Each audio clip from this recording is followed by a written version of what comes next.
www.attableek.com, the reviver of Iman. السلام علیکم. بسم اللہ الرحمن الرحیم. الحمد للہ رب العالمین والصلاة والسلام علی سید الانبیاء والمرسلین سیدنا مولانا محمد وعلی آلہ واصحابہ اجمعین.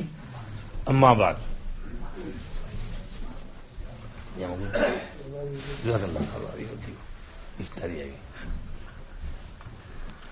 میرے واجب الاحترام دوستوں بزرگوں،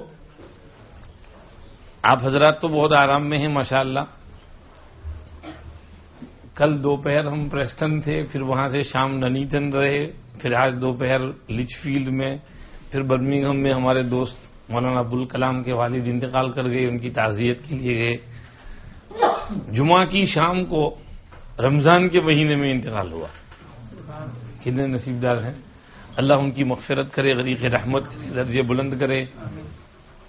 باہر جاتے ہیں تو بہت کچھ سیکھنے کو بھی ملتا ہے، تب پتہ چلتا ہے، بولٹن کی قدر محسوس ہوتی ہے کہ اللہ کا شکر ہے کہ ہم اچھے ماحول میں ہیں، ہمارے پاس علماء ہیں، مشائخ ہیں، مدارس ہیں، مکاتب ہیں، حفظ قرآن ہے، الحمدللہ اچھا ماحول ہے، قدر ہوتی ہے. اللہ پاک ہمارے اس اچھے ماحول کو قائم رکھے. وہاں لچ فیلڈ میں جماعت آئی ہوئی تھی برمنگھم کی.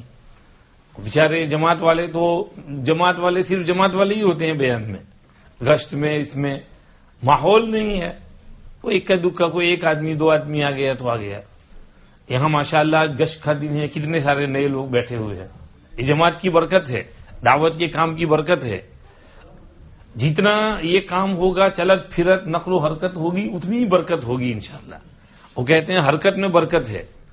پانی حرکت میں رہتا ہے تو صاف ستھرا رہتا ہے. ایک جگہ پڑا رہے تو کچھ مدت بعد گندا ہو جاتا ہے، اس پر گرین لیل چڑھ جاتی ہے اس کے اوپر. تو حرکت میں رہنا چاہیے. اللہ ہم کو بھی حرکت میں رکھے. ہم بھی آج آخری دن ہیں آپ کے پاس، پھر 3 دن ہمارا پریسٹن وعدہ ہے، پھر ہمارا سفر ہے. دعا کرنا اللہ سب کام آسان کرے. تو دوستوں بزرگوں، یہ رمضان کا مبارک مہینہ دیکھتے دیکھتے ہمارے ہاتھ سے جا رہا ہے. آج 12:30 پارے ہو جائیں گے، ایک عشرہ ختم ہو جائے گا. آخری عشرہ ختم ہونے کو آیا ہے. رحمت کا عشرہ پورا ہو رہا ہے. مغفرت کا عشرہ شروع ہوگا. پھر جہنم سے چھٹکارے کا عشرہ ہوگا. اس میں انشاءاللہ اعتکاف کرنا ہے. کریں گے اعتکاف انشاءاللہ. اعتکاف بہت بڑی عبادت ہے.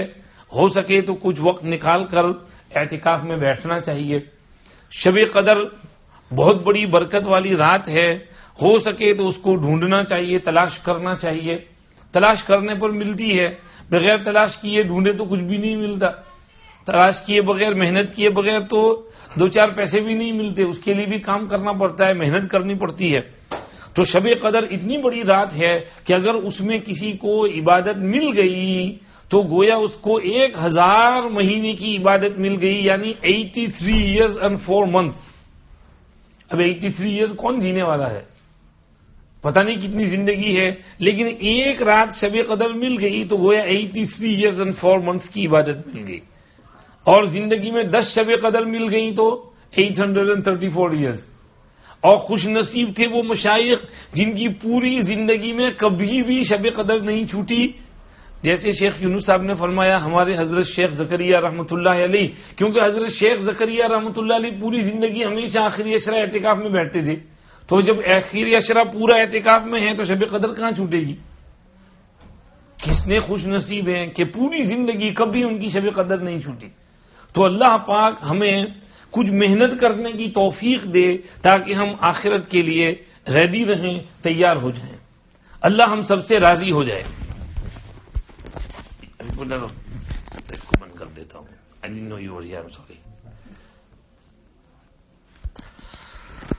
تو دوستوں بزرگوں، محنت کرنی ہے. ہم پیچھے گفتگو کر رہے تھے قرآن شریف کی تلاوت کے اوپر. 10 دن میں بتائیے آپ نے کتنا قرآن شریف پڑھا؟ سوچئے. ایک ختم ہو گیا. اگر آپ نے 3 پارے پڑھے تو آپ کا ایک ختم ہو گیا الحمدللہ. اور اگر نہیں پڑھے، بہت مس آؤٹ کر رہے ہیں آپ، بہت مس آؤٹ کر رہے ہیں.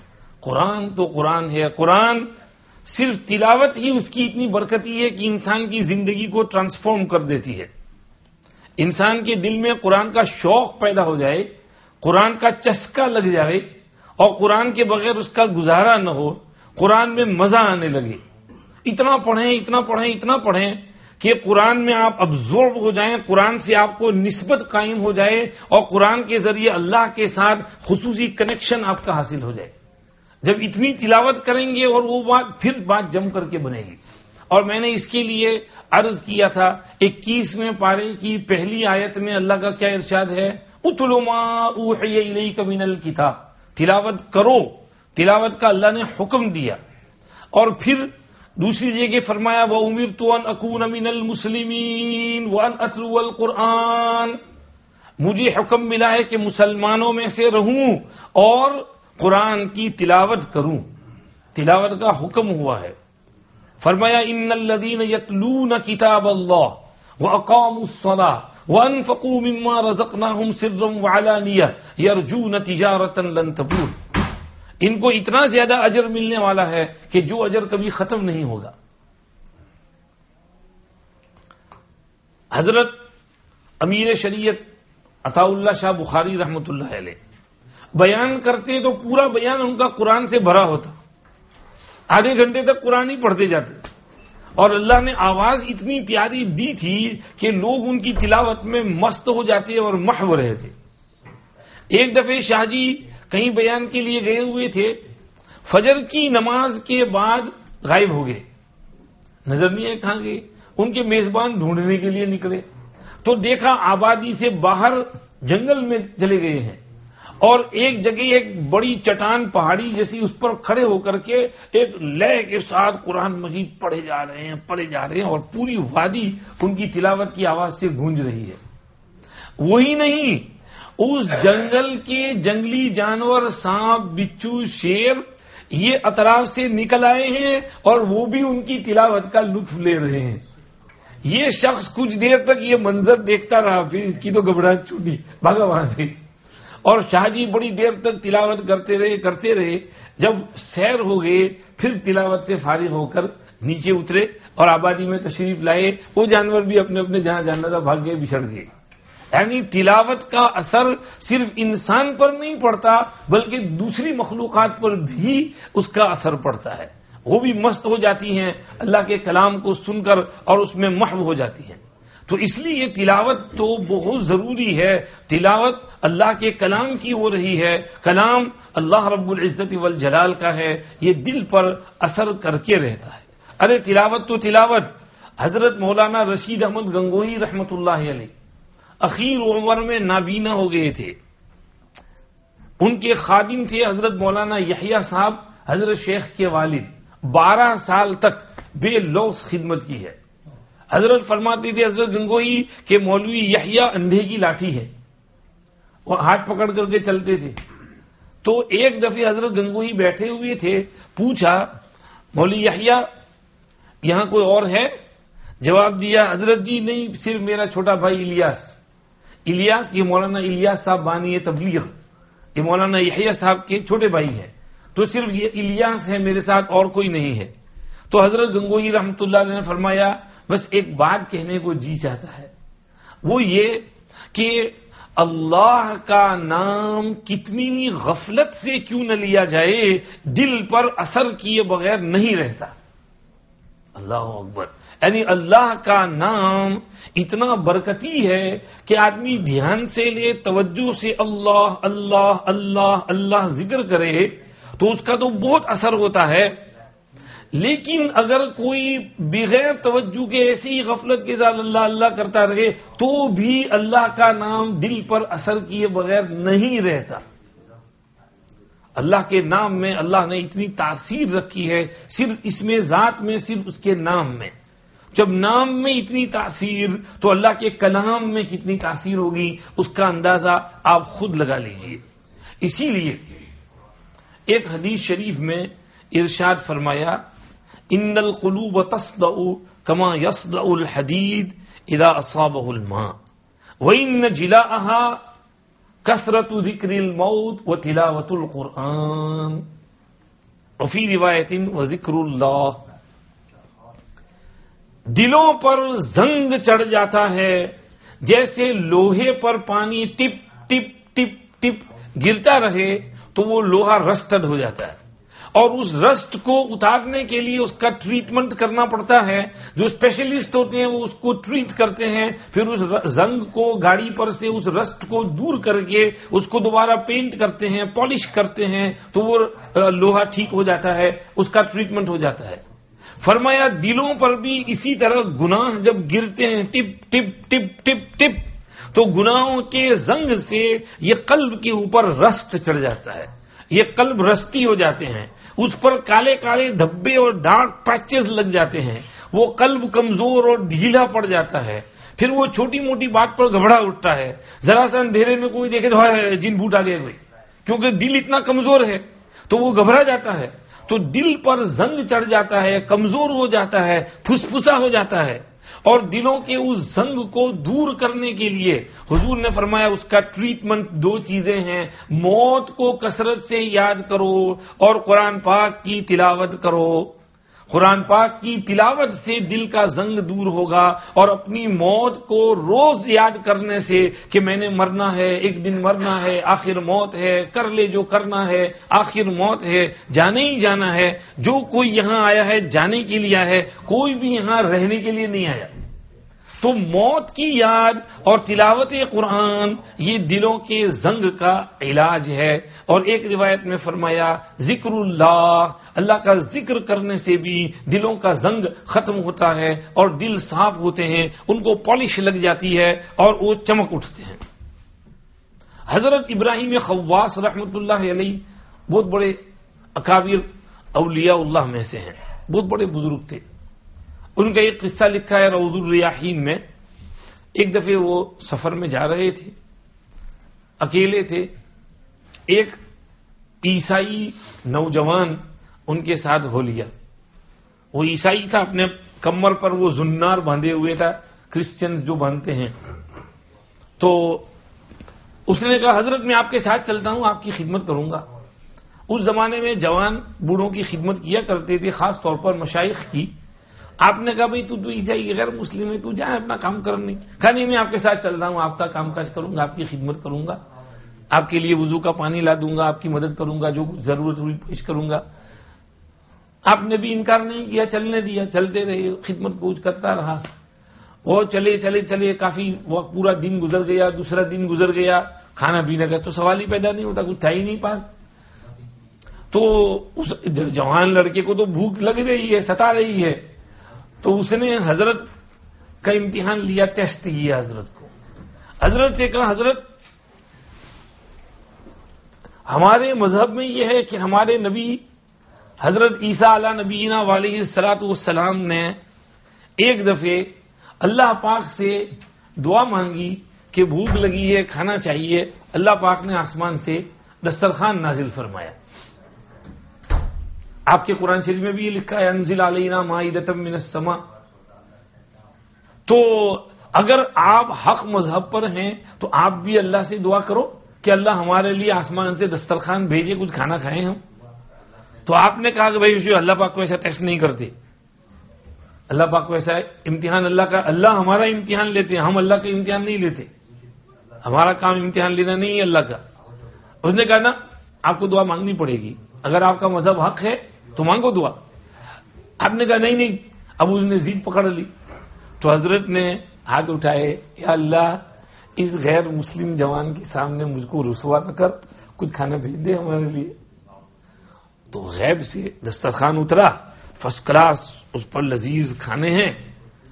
کہا چل آ جا بھائی کھا لے.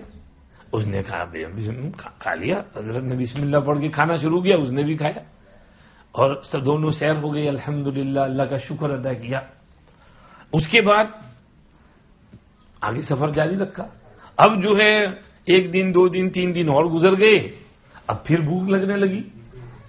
تو حضرت نے سوچا کہ یہ مجھے پھر کچھ کہے، اس سے پہلے میں ہی اس کو پکڑوں. اس کو کہا کہ بھائی تو کہتا تھا تیرا مذہب سچا ہے، تیرا مذہب سچا ہے، تو دعا مانگنے. اس نے کہا نو پرابلم، ابھی مانگتا ہوں. اس نے ہاتھ اٹھایا اور دعا مانگی. پتہ نہیں کیا کہا اس نے. ابھی تو اس نے ہاتھ دعا پوری نہیں کی تھی کہ آسمان سے 2 دسترخوان اترے، ایک ان کا اور ایک اس کا. اب حضرت سر کھجانے لگے، یہ کیا ہو گیا؟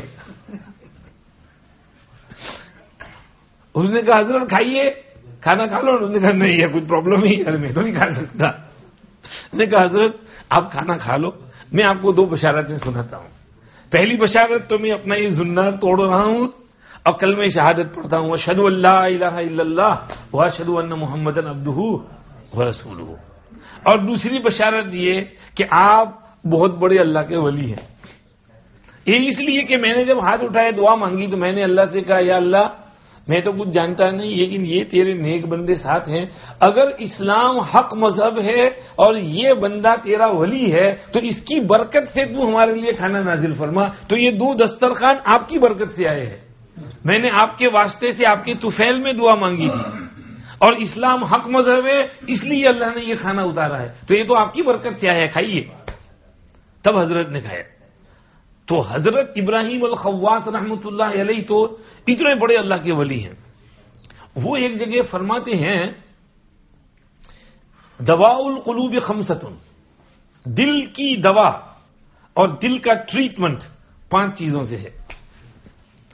نمبر 1 فرمایا تلاوت القرآن بالتدبر، قرآن شریف کی تلاوت دھیان سے، بغیر دھیان کے نہیں، بغیر توجہ غفلت سے نہیں، توجہ سے، دھیان سے، تدبر سے۔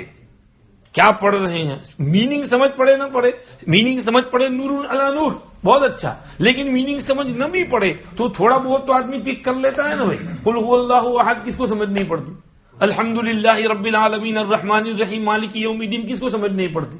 تو جتنا سمجھ پڑے اتنا دھیان سے پڑھے، اور جو سمجھ نہ پڑے کوئی نہیں، میرے اللہ کا کلام ہے جی، اللہ پاک اس پر بھی نوازیں گے۔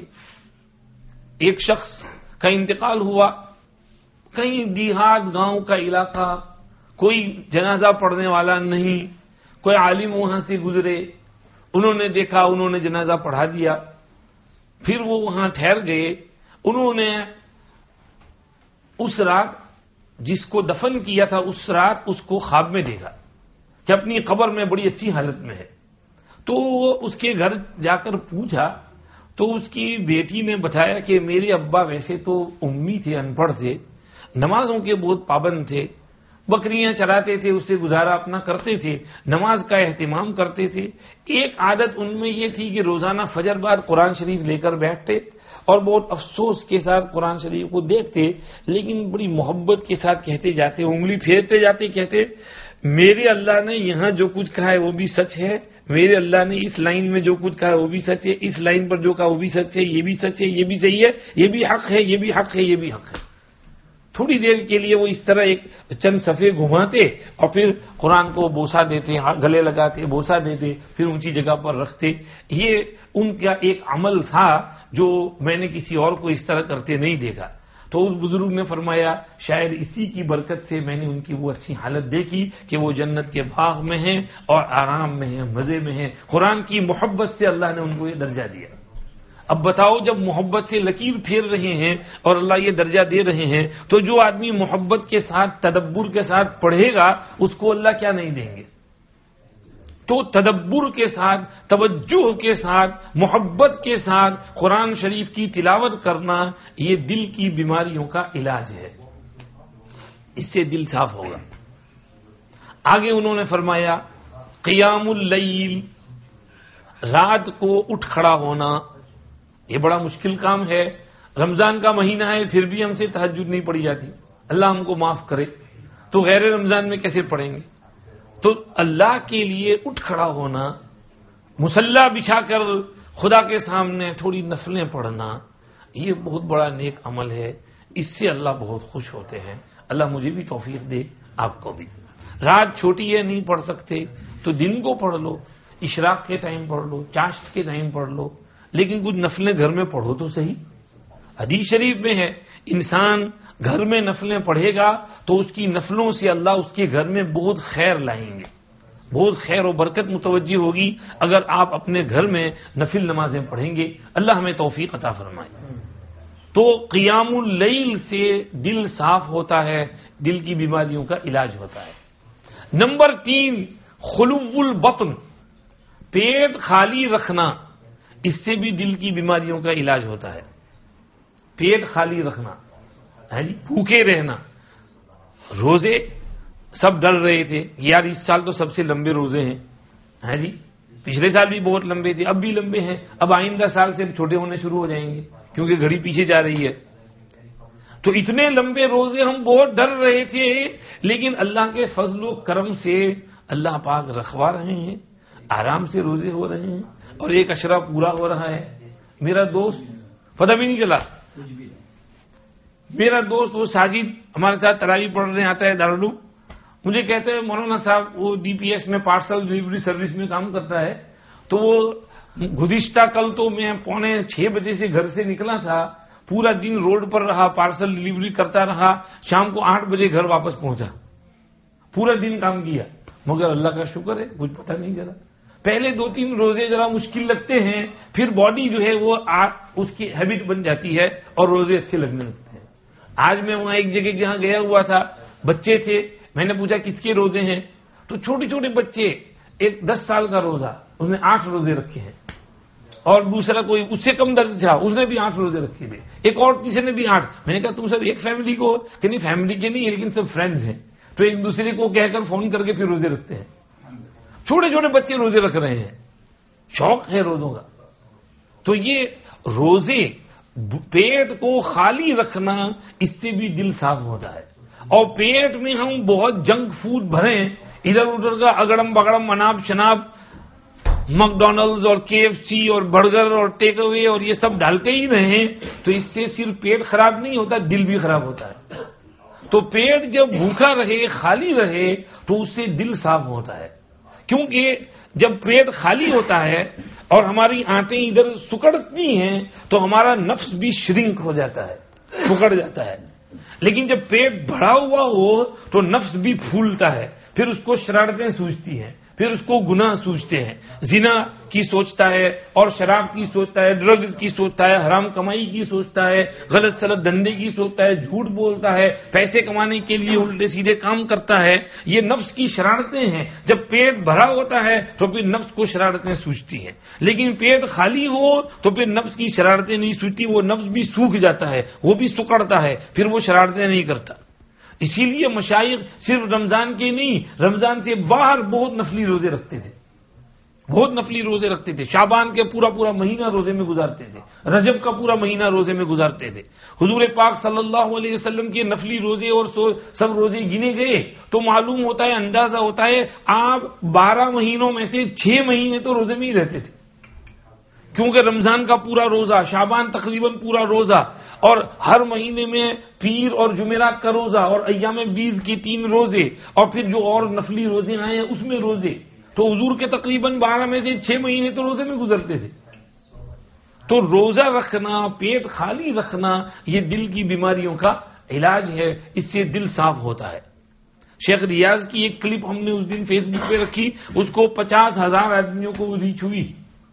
اس میں انہوں نے کہا یہ ایگزام والے ڈرتے ہیں کہ کل سے ہمارے ایگزام شروع ہو رہے ہیں تو روزے کیسے رکھیں گے، بلکہ بعض بچوں کو ان کی مائیں روزہ رکھنے سے منع کرتی ہیں کہ روزہ مت رکھنا، ایگزام دینا ہے. ایک بچہ ہمارے یہاں پڑھنے آتا ہے، اس کے GCSE ایگزام ہیں، وہ کہتا ہے مولانا صاحب آئی وانٹ ٹو کیپ روزہ but my mom saying don't keep روزہ، یو کانٹ کیپ روزہ. اب وہ 15-16 سال کا ہے، بالغ ہے، بڑا ہے، اس کو روزہ رکھنا ہے، اس کی ممی منع کر رہی ہے کہ روزہ نہیں رکھنے کا. بولیے صاحب، بچے کو شوق ہے اور ماں منع کر رہی ہے، کیا ہوگا؟ تو شیخ ریاض کہتے ہیں اس کلپ میں کہ روزہ رکھنے سے دماغ کھلے گا اور ایگزام میں مدد ملے گی.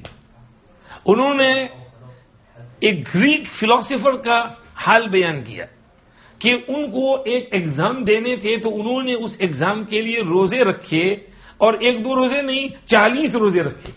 کتنے؟ 40.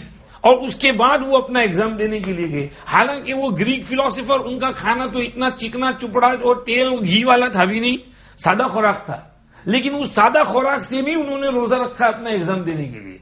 اور سوکریٹس اور پلیٹو، یہ لوگ بھی روزہ رکھتے تھے. اور ان کے یہاں ان کی کوئی پڑھنے کے لیے کوئی اسٹوڈنٹ آتا تو اس کے لیے شرط ہوتی کہ پہلے 40 دن کا روزہ رکھو، پھر ہمارے پاس پڑھنے کے لیے بیٹھو. تو شیخ ریاض نے اس کلپ میں یہ کہا اور کہا بھئی یہ تو دنیا کے لیے اپنا دماغ کھولنے کے لیے روزہ رکھتے تھے، ہم تو مسلمان ہیں، ہم تو مسلمان ہیں، ہمارا تو اللہ پر ایمان ہے، یقین ہے، اگر ہم روزہ رکھیں گے تو اللہ غیب سے ہماری مدد کریں گے۔ شیخ یونس صاحب سے میں نے کہا حضرت الحمدللہ اتنے لمبے روزے ہیں، بچوں کے ایگزام ہوتے ہیں پھر بھی بچے روزے رکھتے ہیں۔ شیخ نے کیا فرمایا؟ شیخ نے فرمایا کیا اللہ ان کی اس قربانی کو بھول جائیں گے؟ کیا اللہ ان کی اس قربانی کو بھول جائیں گے؟ اگر بچے قربانی دے کر روزہ رکھ کر ایگزام میں جائیں گے تو اللہ ان کی اس قربانی کو نہیں بھولیں گے، اللہ بھی پھر ان کی مدد کریں گے، ان کا ذہن کھولیں گے، ان کا ایگزام آسان کریں گے اور انشاءاللہ اچھے گریڈ ملیں گے۔ تو اس لیے بچوں کو روزے کی ترغیب دینا چاہیے، روزے سے منع نہیں کرنا چاہیے۔ آگے فرمایا پانچویں چیز، چوتھی چیز فرمایا التضرع عند الاسحار، سحری کے وقت میں گر گرانا، دعائیں مانگنا، یعنی دعاؤں کے جو اوقات ہیں اس میں اللہ کے سامنے رونا دھونا روچانا سبحانہ، اس سے دل صاف ہوتا ہے۔ اللہ کے سامنے رو، ہم کو رونے کی عادت نہیں ہے۔ ایک حدیث شریف میں فرمایا ایھا الناس ابکوا فإن لم تبکوا فتباکوا، اے لوگوں رو اللہ کے سامنے، اگر رونا نہ آئے تو رونے جیسا منہ بناؤ، جھوٹ موٹ منہ بناؤ رونے کا، اس لیے کہ لوگوں پر ایک وقت ایسا آنے والا ہے کہ دوزخ میں وہ روئیں گے تو آنکھ سے آنسو سوکھ جائیں گے، تو پھر خون نکلنا شروع ہوگا اور اس خون کی ندیاں بن جائیں گی، اور ان ندیوں میں اگر کشتی چلائی جائے تو کشتی بھی چل پڑے، اتنی بڑی ندیاں ہوں گی ان کے آنسوؤں کی جو ان کی آنکھوں سے نکلیں گے۔ اللہ پاک اس سے رونے سے ہماری حفاظت کرے اور یہاں پر اس رونے کی اللہ ہمیں توفیق نصیب فرمائے۔ تو فرمایا رو اللہ کے سامنے۔ ایک حدیث میں فرمایا دو آنکھیں جہنم میں نہیں جائیں گی، ان میں ایک آنکھ وہ کہ اللہ کے خوف سے جس سے آنسو نکلے ہوں وہ آنکھ دوزخ میں نہیں جائے گی، اور دوسری آنکھ جس نے اللہ کے راستے میں رات کی چوکیداری کی ہو، اللہ کے راستے میں رات کو چوکیداری کی ہو، اور جو آنکھ اللہ کے خوف سے روئی ہو۔ فرمایا جو بندہ اللہ کے خوف سے روئے اور ایک چھوٹا سا آنسو نکلے، چھوٹا سا مکھی کے سر کے جتنا، اور وہ اس کے گال پر نیچے ٹرکل ہو، بس اس کے نکلتے ہی اور اس کے نیچے اترتے ہی اللہ اس کے سارے گناہ بخش دیں گے، اس کی مغفرت کر دیں گے۔ یہ اللہ کے خوف سے رونے کی فضیلت اور برکت ہے۔ حضرت شیخ رحمۃ اللہ علیہ فرماتے ہیں میں نے اپنے اکابر اور مشائخ میں دو اکابر کو بہت رونے والا دیکھا، ایک میرے والد مولانا یحییٰ صاحب اور دوسرے شیخ الاسلام حضرت مولانا حسین احمد مدنی صاحب۔ شیخ الاسلام حضرت مولانا حسین احمد مدنی صاحب تو ہندی کے دوہے اور پوئٹری پڑھتے جاتے اور روتے جاتے تہجد کے ٹائم پر، اور میرے والد قرآن شریف پڑھتے جاتے اور روتے جاتے۔ تو یہ اکابر روتے تھے، ان کو رونے کا شوق تھا، رونا ان کو اچھا لگتا تھا، جتنا آدمی روئے گا اتنا دل صاف ہوگا۔ التضرع عند الاسحار۔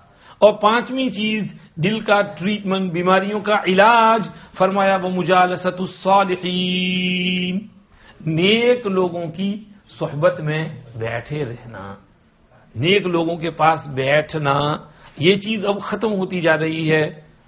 علماء، صلحاء، مشائخ کی خدمت میں جانا، بیٹھنا، ان سے فیوز برکات حاصل کرنا، صرف بیٹھے رہنا ان کے پاس، بس وہ بولے نہ بولیں، بیان کریں نہ کریں، آپ بیان سنیں نہ سنیں، اس سے کوئی فرق نہیں پڑتا۔ حضرت خواجہ باقی باللہ رحمۃ اللہ علیہ نقشبندی شیخ تھے، حضرت مجدد الفسانی رحمۃ اللہ علیہ ان کے پاس گئے، ان کے ساتھ دو ساتھی تھے، تو ایک مرتبہ وہ ساتھی اپنے حجرے میں بیٹھے ہوئے تھے، باتیں کر رہے تھے، تو ایک ساتھی کہنے لگا یار یہ ہم ان کے پاس آئے تو ہیں لیکن یہ شیخ تو کچھ بولتے ہی نہیں، ہر وقت چپ بیٹھے رہتے ہیں۔ دوسرے نے کہا ہاں یار یہ کچھ بولے تو کچھ فائدہ بھی ہو مریدوں کو، چپ بیٹھنے سے کیا فائدہ ہوگا۔ حضرت مجدد الفسانی رحمۃ اللہ علیہ فرماتے ہیں میں نے کہا نہیں بھائی، ہمارے شیخ ہیں، اور میں تو یہ سمجھتا ہوں کہ دنیا میں اگر کسی کو شیخ ملے ہوں تو صحابہ کرام کو حضرت محمد الرسول اللہ صلی اللہ علیہ وسلم شیخ ملے اور مجھ کو میرے شیخ خواجہ باقی باللہ ملے. حضرت خواجہ باقی باللہ رحمۃ اللہ علیہ تو اپنی جگہ تھے، ان کو کشف ہو گیا کہ اس حجرے میں یہ باتیں ہو رہی تھی. جب یہ سب حاضر ہوئے تو حضرت خواجہ صاحب نے فرمایا بھائی جس کو ہماری خاموشی سے فائدہ نہیں ہوتا اس کو ہمارے بولنے سے بھی فائدہ نہیں ہوگا. جس کو ہماری خاموشی سے فائدہ نہیں ہوتا اس کو ہمارے بولنے سے بھی فائدہ نہیں ہوگا. شیخ کی خدمت میں تو چپ چاپ خاموش بیٹھے رہنا چاہیے، ان کے قلب کی جو توجہات ہوتی ہیں اسی سے فائدہ ہوگا. مشائخ اصل میں دو طرح کے ہوتے ہیں، بعض مشائخ تو بہت بولتے ہیں اس سے مریدین کو فائدہ ہوتا ہے، اور بعض مشائخ ایسے ہوتے ہیں جیسے رات کی رانی. رات کی رانی ایک پھول ہے جو دن کو نہیں مہکتا، رات کو مہکتا ہے. دارالعلوم اشرفیہ راندیر میں اس کے بہت سے پودے ہیں، اور شام کو مغرب بعد آپ اشرفیہ میں داخل ہوں تو وہ اتنی بڑھیا مہک پھیلتی ہے کہ آپ کا جی چاہے یہیں بیٹھے رہے، یہاں سے جائیں ہی نہیں. تو رات کی رانی موگرا وہ سفید پھول ہے، اتنا مہکتا ہے کہ جس کا کوئی حساب نہیں، آپ کی طبیعت خوش ہو جائے. تو بعض مشائخ اس رات کی رانی کی طرح سے ہوتے ہیں، وہ بولتے کچھ نہیں لیکن ایسے مہکتے ہیں جس کا کوئی حساب نہیں. ان کے فیوز و برکات ہر جگہ پہنچتے ہیں، بلکہ ان کے پاس نہ ہو دور ہو وہاں بھی ان کے فیوز برکات پہنچتے ہیں. ہمارے حضرت کا 7 سے 7:30 تک بیان آتا ہے مکسلر پر. تو ایک ہمارے سے ایک متعلق خاتون وہ ہم کو کہتی ہیں کہ حضرت کا جب بیان سننے بیٹھتی ہوں تو 7 بجے سے 7:30 اہتمام سے تو مجھ پر ایک کیفیت چالو ہو جاتی ہے، میرا دل دھڑکنے لگتا ہے، دل پر ایک عجیب وجد والی حالت طاری ہو جاتی ہے. میں نے کہا تم اسکاٹ لینڈ میں بیٹھی ہو، حضرت کہاں بیٹھے ہیں، لیکن یہ حضرت کے ساتھ قلبی لگاؤ اور محبت کا نتیجہ ہے. اور حضرت کا فیض اتنا تیز ہے کہ کوئی دور بیٹھا ہو وہاں بھی حضرت کا فیض پہنچتا ہے. یہ برکت ہے. جب انسان قطبیت کے مقام پر پہنچتا ہے تب یہ چیز حاصل ہوتی ہے کہ وہ کہیں بھی ہو اور مرید کہاں بھی ہو، فیض اللہ یہاں سے وہاں پہنچاتے ہیں. تو یہ مجالست الصالحین، صلحاء کی صحبت میں بیٹھنا، یہ بھی دل کی بیماریوں کا علاج ہے. بس اسی پر میں اپنی بات ختم کرتا ہوں. حضرت ابراہیم الخواص رحمۃ اللہ علیہ نے فرمایا دل کی بیماریوں کا علاج 5 چیزوں میں ہے. ایک تو قرآن پاک دھیان سے پڑھنا، دوسرے تہجد کے لیے اٹھ کھڑا ہونا، اور تیسرے پیٹ کو خالی رکھنا، اور چوتھے دھیان سے دعا مانگنا اور دعا میں رونا اور گر گرانا اور آنسو بہانا، اور 5ویں اللہ کے نیک بندوں کی ہمنشینی اور ان کی صحبت میں بیٹھنا، ان سے فیضیاب ہونا. اس سے دل صاف ہوگا. تو دوستو بزرگوں، اب رمضان کا مبارک مہینہ ختم ہونے کو آ جائے گا ویری سون. ہم بھی چلے جائیں گے، یہ ہماری آخری ملاقات ہے آپ سے، تو ہم آپ کو یہی نصیحت کر کے جاتے ہیں کہ ان جو دن باقی ہیں ان کو وصول کرنے کی کوشش کرو، قرآن شریف کی تلاوت کرو. اگر 10 دن میں آپ کا یہ ختم ہو گیا ہے تو سبحان اللہ الحمدللہ. اگر نہیں ہوا ہے تو کیوں نہیں ہوا، کیوں آپ اس کے پیچھے اتنا وقت نہیں لگا رہے ہیں؟ موبائل پر بیٹھے رہتے ہیں، واٹس ایپ میسج دیکھتے رہتے ہیں، تو بند کرو اس کو. 1 مہینے کے لیے موبائل کو بند کر دو، اس سے اپنا کنیکشن ختم کر دو، اور اللہ کے واسطے اللہ کی طرف آ جاؤ، لو لگا لو. قرآن شریف کی تلاوت میں اضافہ کر دو اور خوب قرآن شریف پڑھو، اس سے اپنا دل صاف کرو اور ذکر کرو اللہ کا. مشائخ حقہ میں سے کسی شیخ کے ہاتھ پر بیعت ہو جاؤ، ان کی صحبت میں بیٹھو، ان سے استفادہ کرو، ان سے فیضیاب ہو. اور تبلیغ جماعت میں نکل سکتے ہو تو جاؤ اللہ کے راستے میں، کیونکہ جتنے دن تبلیغ جماعت میں رہیں گے آپ نیک لوگوں کی صحبت میں رہیں گے، اس سے بھی فائدہ ہوگا. بیان سنیں گے، بیان کریں گے، قرآن پڑھیں گے، قرآن صحیح کریں گے، اس سے فائدہ ہوگا. گشت میں نکلیں گے، قدم قدم پر ثواب ملے گا. لوگوں کو اللہ کے گھر کی طرف، نماز کی طرف بلائیں گے، اس پر ثواب ملے گا. تو اللہ کے راستے میں نکل سکتے ہو، اللہ کے راستے میں نکلو. اور اعتکاف کر سکتے ہو، اعتکاف کرو. اعتکاف جب انسان کرتا ہے تو 24 گھنٹے عبادت میں ہوتا ہے. بھلے سویا ہوا ہو تو بھی عبادت میں، بیٹھا ہوا ہو تو بھی عبادت میں، کچھ نہ کر رہا ہو تو بھی عبادت میں. تو اگر اعتکاف کر سکتے ہو تو اعتکاف کرو، شب قدر کو تلاش کرو، اللہ مجھے بھی شب قدر نصیب کرے، آپ کو بھی نصیب کرے۔ مستورات اگر گھروں میں اعتکاف کر سکتی ہیں تو گھر میں اعتکاف کریں، اگر پکانے والی بچیاں گھر میں ہیں، بہو ہیں، تو ان سے کہو بھائی 10 دن کے لیے چولہا تم سنبھال لو، میں تو اعتکاف میں بیٹھ رہی ہوں، اور اپنا ایک کمرہ نماز کے لیے فکس کر لو، اسی کمرے میں بیٹھی رہو مصلی کے اوپر، صرف ضرورت کے لیے پیشاب پانی کے لیے باہر جاؤ، باقی وقت اسی کمرے میں گزارو، سونا بھی وہیں، کھانا بھی وہیں، پینا بھی وہیں، اور پڑھنا بھی وہیں، نمازیں پڑھو، تلاوتیں کرو۔ ہماری مسجد بن رہی ہے تو دعائیں کرو کہ اللہ اس مسجد کی تعمیر میں آسانی فرمائے، رکاوٹوں کو دور فرمائے، مشکلات کو ختم فرمائے، اور اللہ پاک اہل خیر کے دلوں کو متوجہ فرمائے اور اس میں خوب مدد فرمائے، اور کانٹریکٹر کے شر سے اللہ حفاظت فرمائے، اور صحیح معنی میں اچھی بہترین مسجد اللہ پاک یہاں قائم کر دے تاکہ جلدی ہمیں اس مسجد میں نماز پڑھنا نصیب ہو۔ تو اس کے لیے محنت کرو، دعائیں مانگو، دعاؤں سے کام ہوگا انشاءاللہ۔ تو دعائیں خوب مانگو، شب قدر کی تلاش کرو، اس طرح مہینہ گزارو، تو انشاءاللہ پھر دیکھو جب مہینہ ختم ہوگا اور عید کا دن آئے گا تو وہ سمجھیے کہ صحیح معنی میں عید ہوگی، صرف رسمی عید نہیں ہوگی۔ صحیح معنی میں عید وہ ہے کہ جس میں انسان اللہ سے اپنی مغفرت کرا چکا ہو، اللہ کو راضی کر چکا ہو، اللہ کے یہاں سے بخشش حاصل کر چکا ہو، کیونکہ اگر رمضان کے مہینے میں بھی مغفرت نہیں ہوئی، بخشش نہیں ہوئی، تو پھر وہ رمضان نہیں، وہ عید نہیں، بلکہ وہ رمضان تو اس کو بددعائیں دے گا، بددعائیں ملیں گی کہ رمضان کا مہینہ ملا پھر بھی مغفرت نہیں ہوئی، تو بددعا ہے اس کے لیے، اللہ ہماری حفاظت فرمائے اس بددعا سے۔ تو اس رمضان کے مہینے میں اپنی زندگی سدھار لو، گناہوں سے بچو، نیک عمل کرو تاکہ اللہ سے مغفرت حاصل ہو جائے اور عید کا دن صحیح عید کا دن ہو۔ اور حضرت جی مولانا انعام الحسن صاحب رحمت اللہ علیہ فرمایا کرتے تھے، اگر انسان رمضان صحیح گزار لے تو اس کا باقی سال بھی پورا صحیح گزرتا ہے، اور تمام رمضان صحیح گزارے تو تمام سال صحیح گزریں گے۔ تو پھر جب انتقال کا دن آئے گا تو وہ دن اس کا عید کا دن ہوگا، وہ دن اس کا عید کا دن ہوگا۔ اس دن اس کے ارد گرد والے تو سب رو رہے ہوں گے، اور وہ خوشی خوشی اس کی روح اندر اندر پھرک رہی ہوگی کہ کب یہاں سے نکلے اور اللہ کے پاس پہنچے اور اللہ کی ملاقات کرے۔ جیسے حضرت بلال حبشی رضی اللہ عنہ، ان کی آخری گھڑیاں ہیں، ان کی بیوی ان کے پاس چیخ پڑی اور رو پڑی، آئے کر کے زور سے چیخ دی، تو حضرت بلال حبشی کی آنکھ کھلی تو فرمایا کہ ارے روتی پھرتی کیوں ہے، چیختی کیوں ہے، اور بولتی ہے واہ کرباہ واہ کرباہ، ہائے مصیبت، واہ کرباہ مت بول، یوں بول واہ ترباہ۔ آج تو خوشی کا دن ہے، عید کا دن ہے۔ کیوں عید کا دن ہے؟ پھر بلال حبشی خود کہہ رہے ہیں غدن القل احبا محمدن وحزبہ، کل تو اپنے یاروں سے ملاقات ہوگی، حضور سے ملاقات ہوگی، صحابہ سے ملاقات ہوگی، تو آج تو میرا خوشی کا دن ہے۔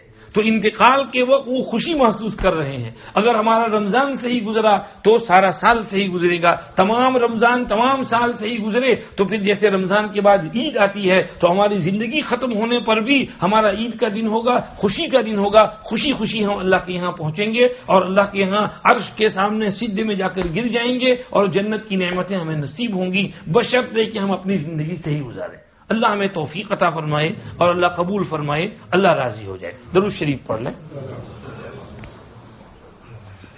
سبحانك اللهم وبحمدك نشهد أن لا إله إلا أنت نستغفرك ونتوب إليك اللهم لك الحمد كله ولك الشكر كله ولك الملك كله بيدك الخير كله وإليك يرجع الأمر كله لا نحصي ثناء عليك أنت كما أثنيت على نفسك اللهم صل وسلم وبارك على سيدنا محمد وعلى آل سيدنا محمد عبدك ورسولك النبي الأمي نبي الرحمة كما تحب وترضى عدد ما تحب وترضى كلما ذكره الذاكرون وكلما غفل عن ذكره الغافلون اللهم ربنا آتنا في الدنيا حسنة وفي الآخرة حسنة وقنا عذاب النار رب اغفر وارحم وأنت خير الراحمين اللهم اغفر لنا وارحمنا وعافنا وارزقنا واسترنا واجبرنا واهدنا وارفعنا إنا لما أنزلت إلينا من خير الفقراء یا ارحم الراحمین، محض اپنے فضل و کرم سے ہم سب کی مغفرت فرما دیجیے۔ بے شک ہم بہت گنہ گناہ گار، خطا کار، سیاہ کار، مجرم، گندے مگر آپ ہی کے بندے. یا اللہ آپ کا در چھوڑ کر کہاں جائیں؟ یا اللہ کس سے معافی مانگنے کے لیے جائیں؟ یا اللہ ہم نے آپ ہی کی نافرمانیاں کی ہیں، آپ کو بہت ستایا ہے، بہت گناہ کیے ہیں، شرمندہ ہیں، سر کے بال سے لے کر پاؤں کے ناخن تک گناہوں میں ڈوبے ہوئے ہیں. یا اللہ گندے ہیں، ناپاک ہیں، مگر آپ ہی کے بندے ہیں، آپ کا در چھوڑ کر کہیں نہیں جا سکتے. ہم تو اسی در کے بھکاری ہیں اور ہم تو یہیں پر مانگنے کے لیے آئیں گے. یا اللہ آپ ہی ہم کو نواز دیجئے، آپ ہی ہماری بخشش فرما دیجئے، آپ ہی ہماری مغفرت فرما دیجئے، آپ ہی ہمارے ساتھ رحم اور کرم کا معاملہ فرما دیجئے، ہماری بگڑی بنا دیجئے، ہماری حالت ابتر ہو رہی ہے، ہمیں درست فرما دیجئے، ہماری اصلاح فرما دیجئے، ہمارے نفوس کو تقوی عطا فرمائیے. اور یا اللہ آپ بہترین تقوی دینے والے ہیں، آپ بہترین ادب سکھانے والے ہیں اور آپ بہترین مربی ہیں. ہماری صحیح تربیت فرما دیجئے، ہمیں آپ کا قرب نصیب فرما دیجئے، آپ کی محبت عطا فرمائیے، آپ کی معرفت کا نور نصیب فرمائیے، آپ کا دھیان نصیب فرمائیے، آپ کا استحضار نصیب فرمائیے، آپ کا خوف نصیب فرمائیے، قیامت کے روز آپ کے سامنے کھڑے ہونے کا فکر نصیب فرمائیے، تقوی طہارت والی پاک صاف ستھری زندگی نصیب فرمائیے. ہم جو کچھ کہتے ہیں اس پر ہمیں سب سے پہلے عمل کرنے کی توفیق عطا فرمائیے، اس کو ہمارے لیے دوسروں کے لیے مفید بنائیے. قرآن پاک کی تلاوت کی توفیق عطا فرمائیے، قیام اللیل اور نفلیں پڑھنے کی توفیق عطا فرمائیے، آپ کے سامنے رونے دھونے گر گرانے کی توفیق عطا فرمائیے، آپ کے نیک بندوں کی صحبت میں بیٹھنے کی توفیق عطا فرمائیے، ہر قسم کے چھوٹے بڑے گناہوں سے ہماری حفاظت فرمائیے. یا اللہ ہماری یہ مسجد جو تعمیر ہو رہی ہے اس کو عافیت کے ساتھ، سہولت کے ساتھ جلد از جلد پائے تکمیل تک پہنچائیے. اور یا اللہ اس کی جو بھی ضرورت ہے اپنے خزانے غیب سے پوری فرمائیے. دنیا بھر میں جتنی مساجد زیر تعمیر ہیں سب کو پائے تکمیل تک پہنچائیے اور سب کی ضرورتیں پوری فرمائیے. یا اللہ ہم کو اخلاص عطا فرمائیے، اخلاص کے ساتھ ہر عمل کو کرنے کی توفیق عطا فرمائیے. یا اللہ تمام مساجد کی حفاظت فرمائیے، تمام مدارس کی حفاظت فرمائیے، تمام مکاتب قرآنیہ کی حفاظت فرمائیے. دنیا بھر میں ہر مومن مسلم کے جان اور مال، عزت اور آبرو کی حفاظت فرمائیے، مکان اور دکان اور بزنس کی حفاظت فرمائیے. آئے دن حالات بہت بگڑتے جا رہے ہیں، ان بگڑتے حالات میں یا اللہ کہیں ہم نہ بہ جائیں، ہمارا ایمان کے لالے پڑ رہے ہیں. یا اللہ ہمارے ایمان کو سلامت رکھیے اور یا اللہ صحیح راہ پر چلنے کی توفیق عطا فرمائیے، حالات کو درست فرمائیے. ہمارے یہاں الیکشن آ رہا ہے، یا اللہ اچھے منصف رحم دل حکمران نصیب فرمائیے، ایسے حکمران عطا فرمائیے جن کے پاس عقل سلیم ہو، جو سمجھداری کے ساتھ، مہربانی کے ساتھ، پوری رعایا کے ساتھ پیش آئیں اور پوری رعایا اور پورے ملک کا خیال رکھیں اور دہشت گردی وغیرہ کے ماحول کو ختم کریں. یا اللہ ایسے حالات درست پیدا فرمائیے.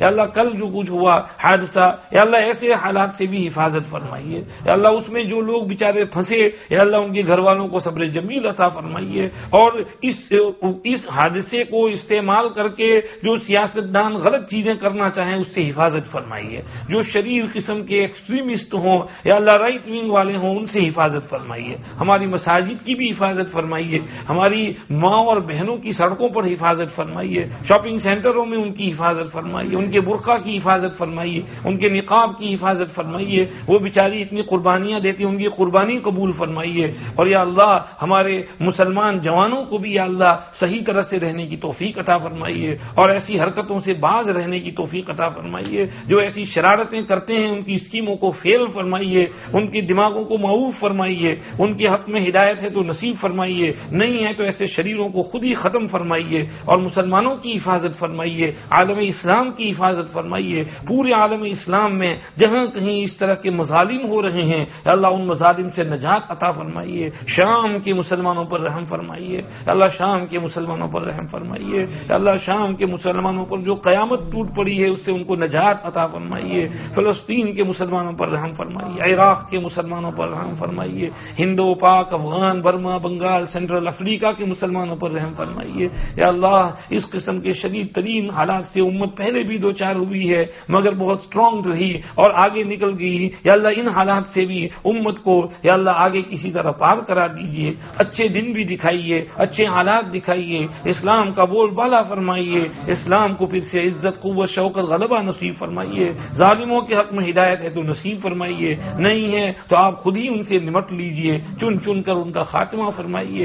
یا اللہ حرمین شریفین کی حفاظت فرمائیے، فرمائیے، مسجد اقصی کی حفاظت فرمائیے، خانہ کعبہ کی حفاظت فرمائیے، روضہ رسول کی حفاظت فرمائیے، اسلام کے مقدس مقامات کی حفاظت فرمائیے، قرآن شریف کی حفاظت فرمائیے، حدیث شریف کی حفاظت فرمائیے، فقہ اسلامی کی حفاظت فرمائیے، ہمارے اسلامی شعائر کی حفاظت فرمائیے، اور ان کے تحفظ کے لیے ذریعہ سبب کے طور پر ہم گنہگاروں کو قبول فرمائیے، ہمیں ہمارے مشائخ کے طریق پر چلنے کی توفیق عطا فرمائیے، مشائخ کے طریق سے ہٹنے سے ہماری حفاظت فرمائیے، مشائخ کی محبت عطا فرمائیے، یا اللہ مشائخ کے طریق پر چلنے کی توفیق عطا فرمائیے، ہمارے اکابر کی زندگی میں بے حساب برکت نصیب فرمائیے، ان کے علوم فیوز سے ہم کو پورے عالم کو مستفیض فرمائیے، یا اللہ ہم میں سے جن کے ماں باپ انتقال کر گئے ان کو بھی غریق رحمت فرمائیے، ان کے درجے بلند فرمائیے، یا اللہ جن کے رشتہ دار مرحومین ہو گئے ان سب کو بھی غریق رحمت فرمائیے، ان کے درجے بلند فرمائیے، جن کے ماں باپ بیمار ہوں ان کو شفا صحت تندرستی عافیت نصیب فرمائیے،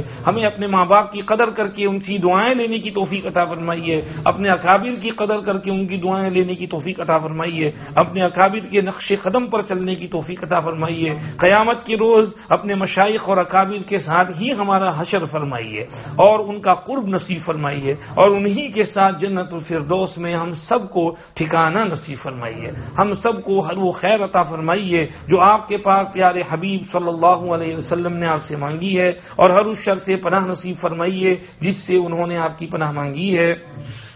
ربنا تقبل منا انك انت السميع العليم وتب علينا انك انت التواب الرحيم وصلى اللهم وسلم على سيدنا محمد وآله وصحبه اجمعين برحمتك يا ارحم الراحمين۔